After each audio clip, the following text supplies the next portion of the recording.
Welcome back to my YouTube channel. और आज की इस वीडियो में हम बात करने वाले हैं क्लास 8 चैप्टर नंबर 4 उसमें एक्सरसाइज 4.1 जिसका क्वेश्चन नंबर 6 हमने किए थे। आज उसका क्वेश्चन नंबर 7 करेंगे। तो सबसे पहले स्टेटमेंट को पढ़ लेते हैं कि क्वेश्चन नंबर 7 की स्टेटमेंट हमें क्या कहती है। तो क्वेश्चन नंबर 7 की जो स्टेटमेंट है वो हमें ये कहती है कि a contractor engaged 30% to construct the roads in 30 days। एक कंट्रैक्टर है जो कि 30 बंदे लगाता है 30 दिनों के लिए कोई रोड बनाने में। कुछ रोड हैं वो बनाने में 30 बंदे लगाता है 30 दिन के लिए। सही है। अब इससे प्रॉब्लम आती है। वो प्रॉब्लम ये है कि but only 1/4 of the work was completed after 10 days. मतलब इसका आधे से भी आधा ऐसा 1/4 इसका काम कंप्लीट होता है 10 दिनों में। सही है। तो ये कहता है कि how many more person he requires to complete the work in time. मतलब ये जो काम है इसका कम हो रहा है, 1/4 हो रहा है 10 दिनों में और 20 दिनों में इसका काम नहीं होगा। अब ये जो स्टेटमेंट लास्ट वाली वो ये कहती है कि इसको ज़्यादा कितने बंदे बढ़ाने होंगे ताकि वही काम जो है वो 20 दिनों में उसका कम्प्लीटली हो सके। सही है। तो इसकी सबसे पहले हम डेटा बना लेते हैं, उसके बाद इसको फिर अच्छे से सॉल्व करते हैं और इससे समझते हैं। सही। तो डेटा में हमें क्या क्या चीज़ें हैं। हमें पर्सन से डेटा में पर्सन्स हैं, डेज हैं और उसके बाद जो है वर्क है। सही है। पहले स्टेटमेंट में कितने बंदे थे? 30 बंदे थे। सही है। उन्होंने जो है वो कितने दिनों तक काम किया? 10 दिनों तक काम किया। कितना काम किया? 1/4। सही है। 1/4 जो है पार्ट इन्होंने इन बंदों ने 10 दिनों में इतना काम किया। सही है। अब जो है वो कितने बंदे लगेंगे 20 दिनों में ये काम करने के लिए? 3/4। बाकी जो बचा हुआ काम है 1/4 और 3/4 एक काम का जो है वो फ्रैक्शनली हिस्सा है। आपको आई होप ये चीज़ समझ आ गई होगी कि क्या है असल में, क्योंकि ये जो है ये दो चीज़ें डेटा में नहीं है। सही। ये हम अपने हिसाब से पुट करेंगे। सही है। तो 30 बंदे थे 10 दिनों में उन्होंने 1/4 जो है वो काम किया। अब जो है हम चाहते हैं कि 20 दिनों में 3/4 काम हो जाए, तो हमें ज़्यादा कितने बंदे बढ़ाने होंगे ताकि वो काम कंप्लीट हो सके। अब आपको पता है कि हमारा नेक्स्ट स्टेप जो है वो क्या होता है? वो होता है हम तीर लगाते हैं। सही है।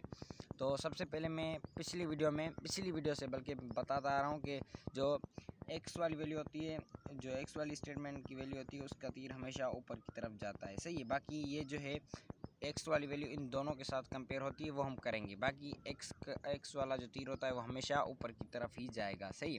और पिछली वीडियोस में भी मैंने 6 जो है वो क्वेश्चन से बताया ये चीज़ बताई है। बाकी पिछली वीडियो में भी ये जो तीर है वो हमेशा ऊपर ही गया है। सही है। तो चलो इसे सॉल्व कर लेते हैं। सबसे पहले इसको गायब कर लेते हैं, इन दोनों में कंपेरिजन करवाएंगे। सही है। 30 पर्सन्स 10 डेज में काम करते हैं और अब जो है वो डेज़ बढ़ गए हैं, 20 दिन हो गए हैं, तो लाजमी एक बंदे कम हो सकते हैं, इसका कोई इशू नहीं। मतलब 30 बंदे हैं 10 दिन में कोई काम कंप्लीट करते हैं। हम चाहते हैं वो काम 20 दिन में कंप्लीट हो, तो अगर बंदे कम कर देंगे कोई इशू नहीं होगा। मतलब ये इनडायरेक्ट है आपस में। सही है। क्योंकि अगर आप देखें ना 30 बंदे 10 दिनों में कोई काम करते हैं। सही है। कर लेते हैं वो एक कम्प्लीटली। हम चाहते हैं वो काम 20 दिन में हो, भले ज़्यादा दिन लगे उसमें, हमें कोई मसला नहीं, तो हम बंदे कम कर सकते हैं। सही है। तो इस हिसाब से ये इनडायरेक्ट है। सही है। तो इसका जो तीर है अगर इसका ऊपर जा रहा है तो इसका नीचे कर देंगे। इनडायरेक्ट का मतलब ये होता है। सही है। एक चीज़ ऊपर जा रही है तो दूसरी नीचे आ जाएगी। अब इसको छोड़ के इन दोनों में कंपैरिजन करवाएंगे। 30 बंदे हैं 30 बंदे हैं 1/4 काम कंप्लीट कर सकते हैं।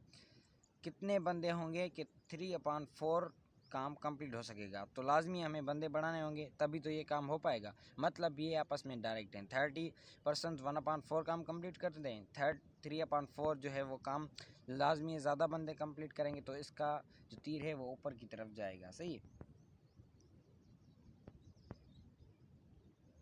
तो उस हिसाब से हमारे तीर लग गए हैं। अब क्या करेंगे? अब जो है वो इसे नीचे की तरफ करके सॉल्व करेंगे।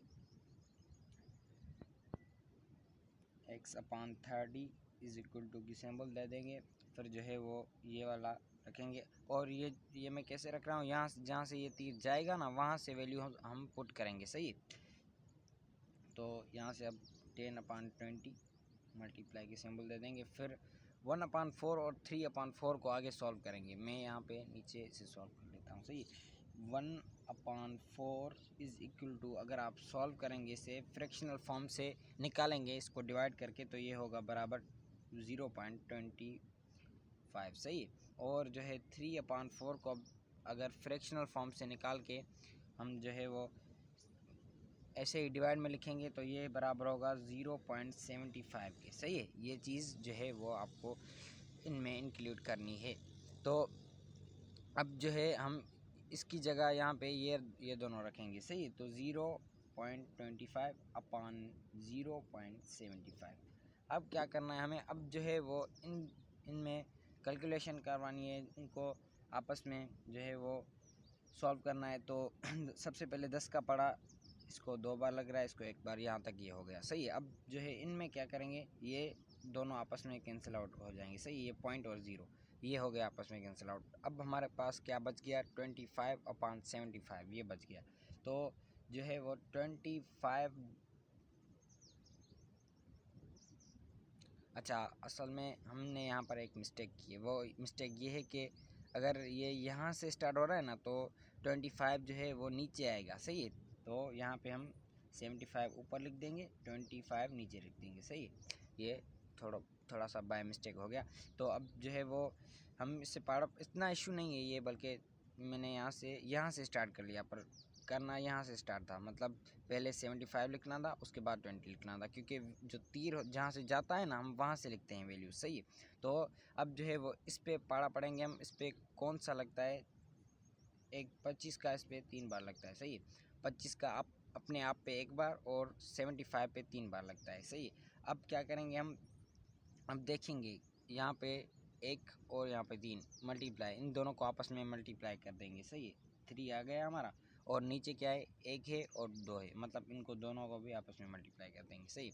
और यहाँ पर x/30 हमारा रहेगा, सही है। अब क्या करेंगे, अब ये आपस में डिवाइड नहीं हो रहे, तो यहाँ पर ये 30 क्या कर रहा है, डिवाइड कर रहा है, वहाँ पर जाकर क्या करेगा, मल्टीप्लाई करेगा। x इज इक्वल टू 3/2 ये सेम वाला, और मल्टीप्लाई यहाँ पर ये डिवाइड कर रहा था, जब इक्वल के उस तरफ जाता है तो वो क्या करता है, मल्टीप्लाई करता है, सही है। तो अब 30 लिख देंगे यहाँ पे। अब इसे सॉल्व करेंगे सिंपली, इसको 2 का पड़ा 15 बार लग रहा है, सही है। अब जो है वो क्या करेंगे, 3 और यहाँ पर 1 समझा जाता है, सही है। तो अब जो है 1 को 1 के साथ मल्टीप्लाई करेंगे, नीचे लिखेंगे, कोई उसका इशू नहीं होता। बाकी 3 और 15 को आपस में मल्टीप्लाई कर देंगे, सही है। x is equal to 3 × 15 is equal to 45।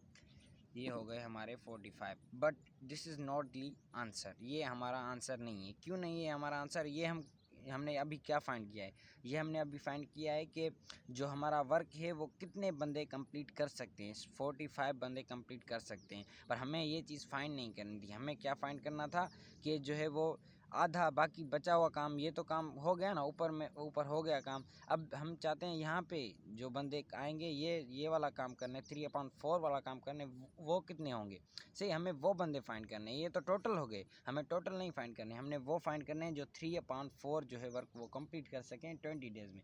हमें वो बंदे फाइंड करने, ज़्यादा बंदे फाइंड करने हैं जो कि वो काम कंप्लीट कर सकें, सही है। तो उसके लिए हमें क्या करना होगा, इसमें से 30 माइनस करने होंगे, सही है। तो 5 और 1 15 हो गए हमारे पास, सही है। अब जो है वो ये 15 बंदे इनमें इंक्लूड करेंगे 30 बंदों में, तो फिर हमारा जो है 20 दिन में काम 3/4 कंप्लीट हो जाएगा, सही है। इसका मतलब ये है। तो लास्ट वाला जो हमारा आंसर है वो है 15%, सही है। ये हमारा आंसर है। ओके, इस हिसाब से आई होप आपको ये जो चीज़ें समझाई हैं वो अच्छे से समझ आ गई होगी। बाकी इसका कोई बड़ा इशू नहीं है, सही है। और जो है अगर फिर भी कोई क्वेश्चन वगैरह हो तो 0309979662 पर आप रब्ता कर सकते हैं, सही। मिलेंगे किसी अगली वीडियो में, तब तक के लिए अपना ख्याल रखिएगा और मेरे चैनल को भी सब्सक्राइब कीजिएगा। Thank you.